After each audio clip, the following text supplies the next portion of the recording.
Back riding their bikes, Finn and Amanda pedaled side by side on the sidewalk, slipping into single file whenever they passed a pedestrian.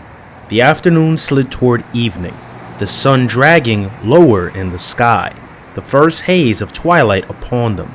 Finn felt his whole world dimming. He's not asleep, is he, Finn? I don't think so. Then what? Trapped over there. What's that mean? It means we left him, and we shouldn't have, and now he's stuck back there. On this side, he's still asleep. On the other side, he's still a DHI. Who knows what happened to him? You think he's been caught or something? I hope not, but this is nothing but bad. Real bad. Finn felt a cool wind on his back. He craned over his shoulder to look. Though Finn said nothing, Amanda, riding alongside him, finally spoke up. I feel it too. Check out your handlebars. Finn touched his handlebars, ice cold. His fingers left small patches of vapor behind as he removed them. Just like the car wash. Finn didn't need to be told what that sudden chill meant. He scoured the immediate area for any signs of Maleficent. He saw only cars, storefronts, and power lines. Black cars, red cars, blue cars, and white. Small cars, big cars, dull cars, and bright. Where did they come from? Where were they going? Some cars were driving. Some cars were slowing. Do you ever think in rhymes? He wondered where that had come from. She glanced over at him, gravely concerned. What? You're thinking in rhymes? So what? It's one of the signs. It's something... She caught herself. Her voice trailed off. What signs? She allowed her bike to fall behind him so far that he couldn't see her. So Finn slowed as well, and they dueled this way. Amanda slowing, then Finn slowing to join her, until they had come to a stop. What do you know about this? It's a sign of what? He felt both agitated and impatient. To their right was a community center, and adjoining it was an enormous skate park with a half pipe, a full pipe, jumps, and 4 tubs. A landscape of smooth concrete basins, like empty swimming pools, interconnected by ramps and tunnels, where a dozen kids were practicing stunts. Rhyming is. It's one of the signs of witches. With that, she rose up onto her pedals and zoomed off, turning into the skateboard park. The park was full of skaters, full of concrete alligators, kids in hordes, riding boards. Sun was sinking, growing later. Finn shook his head violently, side to side, trying to clear his thoughts and push away the rhymes. What had she just said? He couldn't remember. All he could hear were rhymes. One thought found its way through. Amanda knows something she isn't telling me. Finn raced to catch her. This is weird.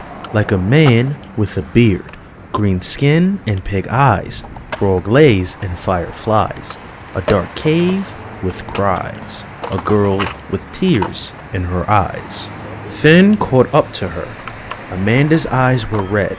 She'd either been crying or affected by the speed of her riding. Amanda.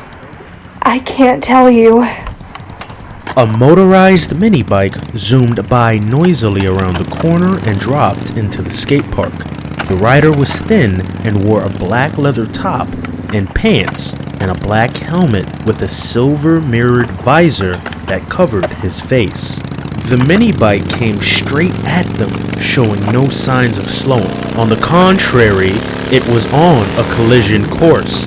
Amanda rose up onto her pedals and dropped her bike into the first big concrete bath. Finn followed. They climbed the opposing wall and flew up, airborne. The mini bike followed, Finn rose from his seat, balanced the bike in the air, tipped forward, and dove into the next big concrete basin. Amanda dropped into the half pipe to the left. Separated like this, the mini bike driver had to choose. It came at Finn. The other boarders and bikers stopped what they were doing and watched the contest. Amanda flew down the step wall of the half pipe, picking up speed and launching into a high jump. Finn, parallel with her now, yanked his front wheel in mid-air and changed direction upon landing. He joined her, following inside the full pipe. As the mini bike entered the full pipe, Finn and Amanda raced to the bottom of the third tub, pushed down onto their seats by centrifugal force. As they raced up the opposing sides, they lifted, tipped their weight in unison, and reversed their bikes. Aimed back down into the deep basin, the mini bike winding toward them, Amanda bravely reached over with her left arm and grabbed Finn by the forearm. Finn returned the grip. You ready for this? On 3. Finn pedaled off, wondering if he'd just seen Amanda do that. They released their brakes on the count of 3, zooming toward the oncoming mini bike, their arms extended and ready to clothesline the rider. The bikes flew down. The mini bike wound its way toward them. Amanda and Finn screamed in unison. At the last possible second, the rider dumped the mini bike in a flurry of sparks, slipping under their clasped arms and between the two bikes. The few onlookers let out a wild cheer. Amanda and Finn stopped at the basin and looked back. The driver, lying next to the mini bike, appeared okay.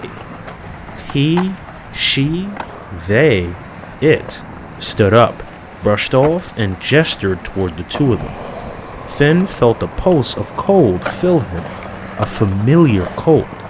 Amanda shouted something that sounded like a foreign language. She crossed her arms and then threw them forward toward the rider, and the cold lifted from the ground and thrown to the concrete. Ride, and don't look back. With that, she pedaled furiously away from him. Who are you? We've got to split up. At dinner that night, Finn looked brooded at the table, unable to take his mind off of recent events. Maybeck's sleeping sickness, Amanda's mysteries, the letters they found secretly hidden at both It's a Small World and Splash Mountain. Watching him, his mother wore a look of curiosity, while his father, in typical fashion, ate quietly. Finn stabbed at his food and moved it around on his plate, hoping it might appear eaten. How was school today? Every night, the same question. Next would come, did you do anything fun today? What are your friends up to? Did you do anything fun today? She couldn't stand it when Finn was quiet like this. I don't know. It was alright, I suppose. You can do better than that. His father always thought Finn could do better at everything. He seemed always to be writing Finn about his grades or his performance on the soccer field. He talked about college scholarships like they were some kind of religion. I'm good. May I be excused? Another part of the secret code, he had no chance of leaving this table without these passwords. No snacks later, sweetheart. This is dinner. I know. He stood up from the table and grabbed his plate. Suddenly his head went all rubbery, as if all his blood was draining from him at once. He thought he might pass out. Finn? His mother's voice, but in the next country. Then there were her painted mouth moving above him, her voice sounding detached and several octaves lower than normal, like a tape playing at half speed. She'd rushed to his side. The lights in the room dimmed. A power failure? He saw his father chewed food in his open mouth, looking scared. Finn, dear. I'm fine. His mother hovered over him. He felt his parents taking him under his arms and leading him upstairs. Finn's feet flapped and dragged. He felt useless.